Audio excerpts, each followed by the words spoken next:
News. I wish Jack Smith had just been indicted, but can't report that yet. One of the attorneys, one of the prosecutors supporting his investigation, though, has been indicted, and I think this is huge. Let's take a look at the individual. There she is, a 60-year-old former prosecutor for the DOJ named Carmen Lineberger.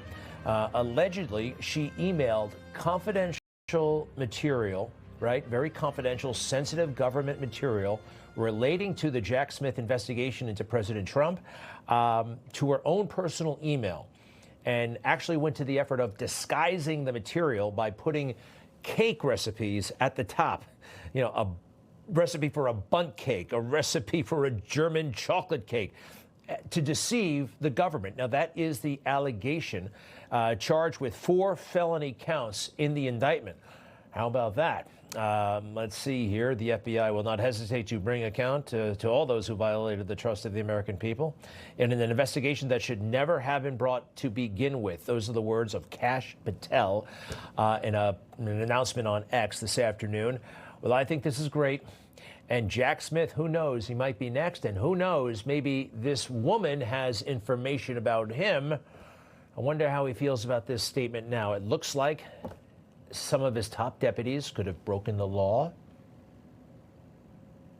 I would like to thank the members of the Federal Bureau of Investigation who are working on this investigation with my office, as well as the many career prosecutors and law enforcement agents from around the country who have worked on previous January 6th investigations.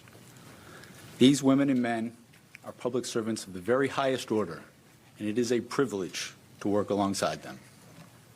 Thank you. Oh, yeah? That's after one of his indictments of President Trump back in the summer of 2023. Always talking about these career lawyers, usually nameless, right, faceless, as if they're somehow morally superior to everybody else, especially if they're going after Trump. Let's see here. Let's take a look at Lineberger again. Yeah, there she is. Don't have too much information. I believe she was working out of a U.S. Attorney's office in the Southern District of Florida. Let's see. We have more information on how she was allegedly disguising the sensitive Trump-related material. She would put misleading file names like chocolate cake recipe and bundt cake recipe before electronically transmitting those records to her personal email accounts. Now, if this sounds trivial, folks, it's not. There are 1,000,001 ways to get in trouble when you're working for the federal government, and they are very serious about all of this stuff. And this is a no-kidding serious crime, and let's see what happens next.